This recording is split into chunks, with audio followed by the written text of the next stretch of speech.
जीवन में कभी कभी कठिन समय में भी आशा की किरण जरूर मिलती है। सुंदरकांड का ये प्रसंग हमें यही सिखाता है कि ईश्वर पर विश्वास कभी व्यर्थ नहीं जाता। भवन गयौ दस कंधर इहां पिसाचिनी बूंद, सीत ही त्रास देखा वहीं धरहि रूप बहुमंद। रावण अपने महल चला गया और वहां राक्षसियों को छोड़ गया।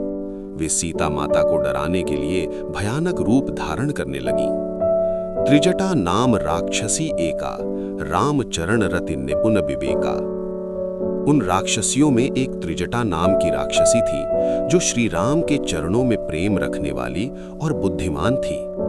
सब नहीं बोल सुनाई सी सपना, सीत ही से ये करहु हित अपना।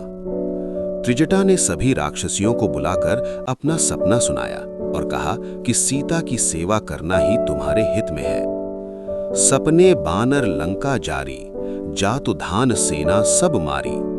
उसने बताया कि उसने सपने में देखा कि एक वानर ने लंका को जला दिया और राक्षसों की पूरी सेना नष्ट हो गई। खर आरूढ़ नगन दस सीसा, मुंडित सिर खंडित भुजबीसा। रावण को गधे पर सवार नग्न अवस्था में देखा गया। उसके सिर मुंडे हुए थे और उसकी 20 भुजाएं कटी हुई थीं। एहि विधि सो दक्षिण दिस जाई, लंका मनहु विभीषण पाई। इस प्रकार रावण दक्षिण दिशा की ओर जाता दिखाई दिया और ऐसा लगा कि लंका अब विभीषण को मिल गई है। नगर फिरी रघुबीर दोहाई, तब प्रभु सीता बोली पठाई।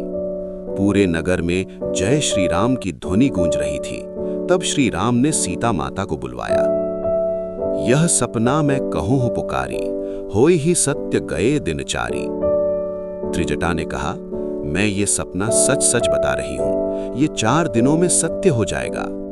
तासु बचन सुनिते सब डरी, जनक सुता के चरणन ही परी। त्रिजटा की बात सुनकर सभी राक्षसियां डर गईं और सीता माता के चरणों में गिर पड़ी। ये प्रसंग हमें सिखाता है कि जब जीवन में चारों ओर अंधकार दिखाई देता है, तब भी आशा और विश्वास को कभी नहीं छोड़ना चाहिए। सीता माता ने कठिन परिस्थिति में भी धैर्य नहीं खोया और अंत में सत्य की ही विजय हुई।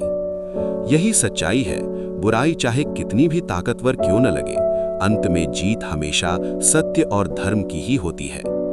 अगर आपको इस प्रसंग से प्रेरणा मिली हो तो चैनल को सब्सक्राइब करें और कमेंट में लिखिए जय श्री राम, जय बजरंगबली।